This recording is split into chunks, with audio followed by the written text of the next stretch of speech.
And we're back with the Classic Auto Mall Show from the Classic Auto Mall studio in Morgantown, Pennsylvania. Joining us, our friend from the left coast, Mr. Keith Martin, Sports Car Market Magazine publisher. How are you this morning, Keith? I am great, and I am ready to rock and roll. Me too. The big question, Stuart, is whether I'll be able to forgive you.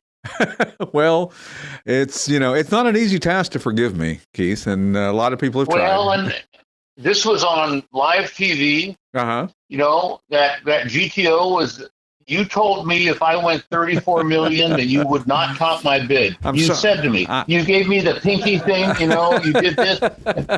And so I went up at 34 million and damn. I'm sorry, man.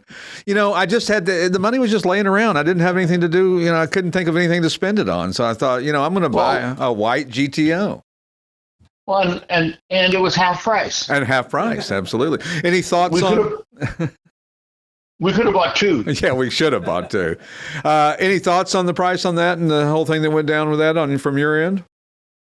Well, there's ancillary talk that because the car was right-hand drive and white and didn't have its original motor, that depressed the price. But I don't think so. I think we're just seeing a generation that's fallen out of love with GTOs. Right. Just because they only made 30-something of them, okay, but that's cool. But and most people, to spend that kind of money on one car when you could buy a collection of 50 cars, great cars, superstar cars for that kind of money. Sure, we could buy the entire Classic Auto Mall. Well, yes, and then some. We could buy the cars and the building. It's so true.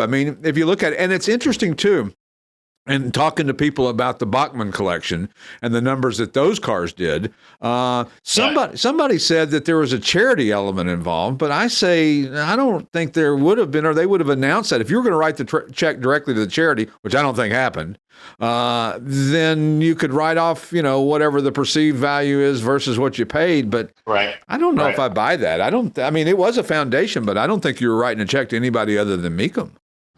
I don't think so either. So.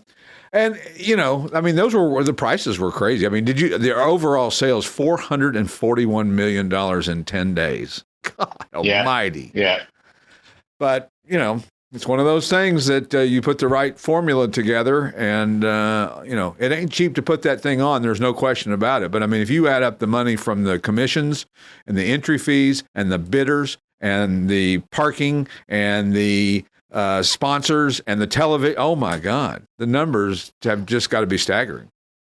Well, I'm impressed with Mecum because the level of detail. Yeah. It seems like everything is taken care of. Everybody I know who's bought a car there said that titling is effortless. Sure. And quick. And the ads are good. The television was good.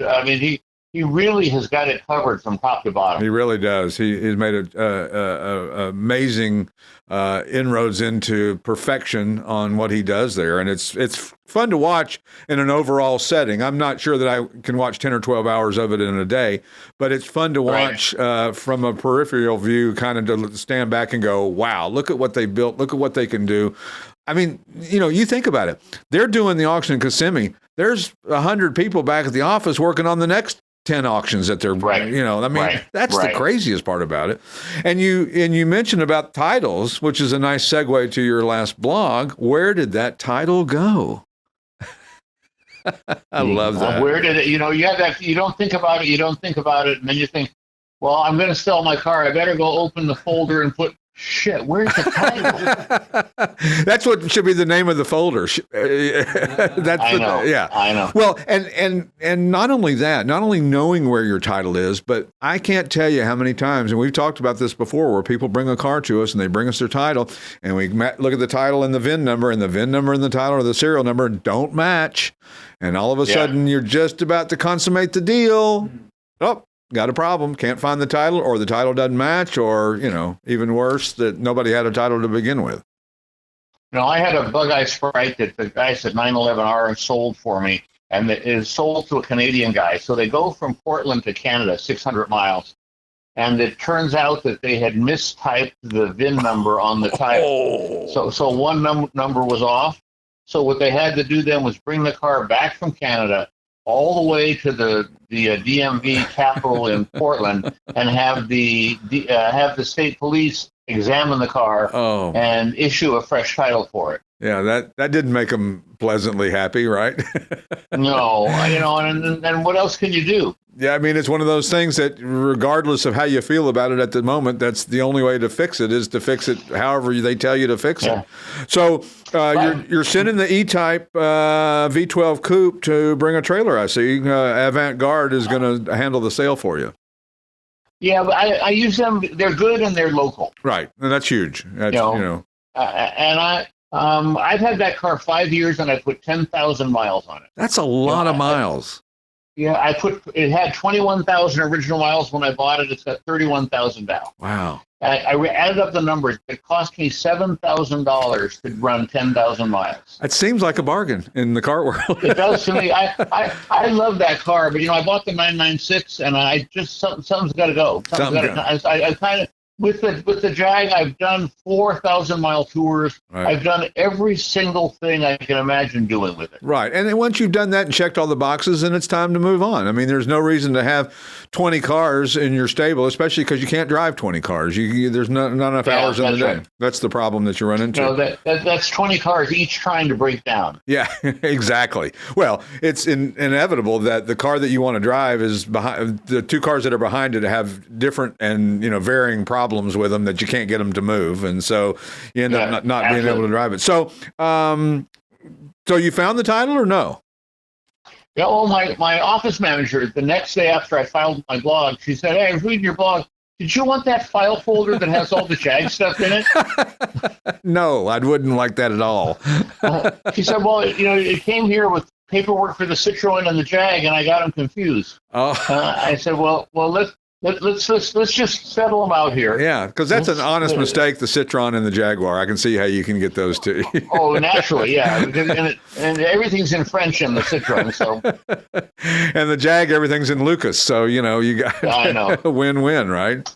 No, yeah, I went back over to my warehouse, I looked around, and I was delighted because I found the tool that takes the knockoff off. Oh, yeah, so it's that three-eared thing that goes over the hub, and then there's a brass hammer you hit it with. I love that. So you don't. So I found that.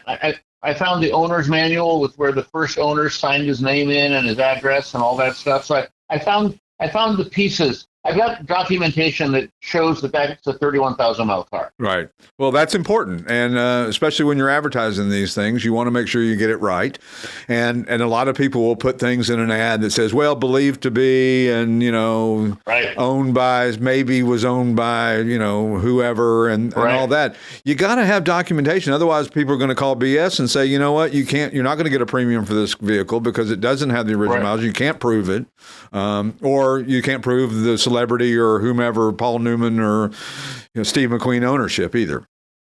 Right. No, it's really caused me to have to. What you should do is not have a manila folder, but one of those envelopes that has a lip on it, that you can draw through. Everything should go into there, because when it goes into a manila folder, it falls out. Yeah, it's like my briefcase. When I'm on an airplane and I slide it under the seat in front of me, I am so afraid that I'm going to get to my car in the parking lot and realize that my keys slid out into the airplane somewhere, and I don't have my keys, and that's my greatest fear in life. And you'd think, smart enough, I'd check it before I got off the plane, but of course I don't ever do that. No, I was on a cruise ship with my son one time, and as the Uber drove away, I realized that my phone was still in the Uber, and on my phone were all my credit cards, and I watched him go, and I think I used my son's phone to call my phone in his car, and then the guy, he knew he had me. Oh yeah, I bet you there was $100 bill there at least. Yeah, there was.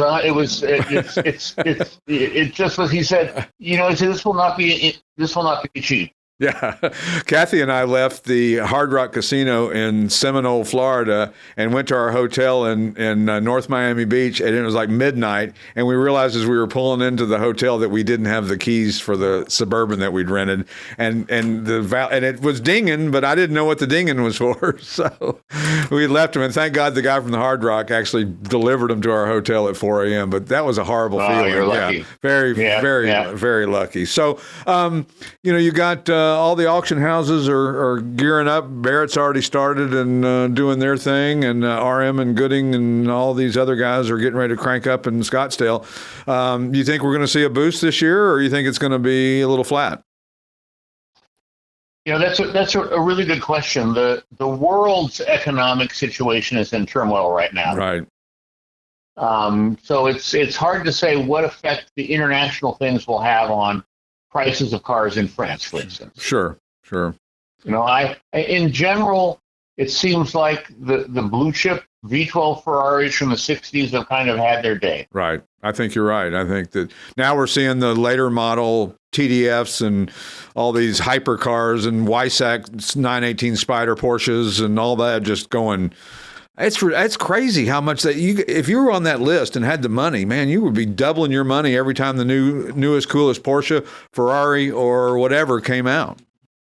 I think also, Stuart, we can't overlook the fact that the younger buyers want cars that work. They want cars with air conditioning. Mm-hmm. They want cars with power steering, power brakes. These old 60s cars are really a handful to drive. Sure. You ever drive a 69 Z28 Camaro with a 4-speed manual transmission, you will long for 5th or 6th gear.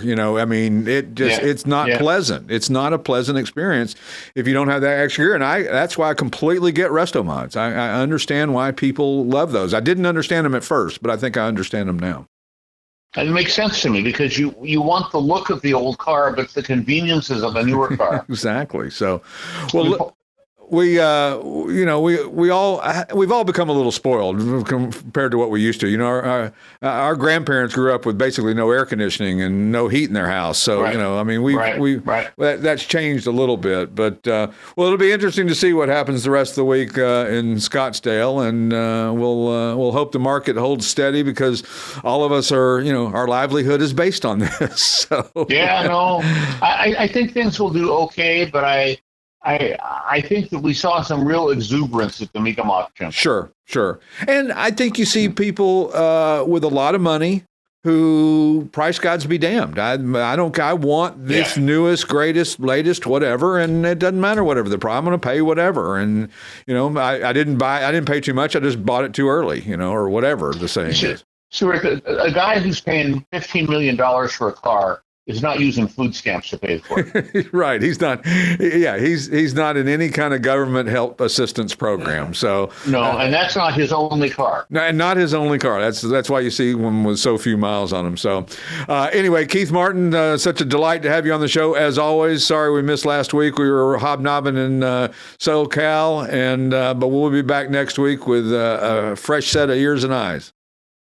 All right. I look forward to talking to you. All right. Thanks again, and we'll catch you next week on the Classic Auto Mall Show. Here's a special offer from Sports Car Market Magazine. Get a 6-month subscription for just $19.95 by going to sportscarmarket.com/test drive and the number 6. That's sportscarmarket.com/test drive 6. If you're a buyer, a seller, or just general classic car enthusiast, publisher Keith Martin says, we've been around almost 40 years. It's the Wall Street Journal of the collector car world. Activate your 6-month trial of Sports Car Market Magazine by going to sportscarmarket.com/test drive 6. Offers for a limited time. Be in the know with Sports Car Market.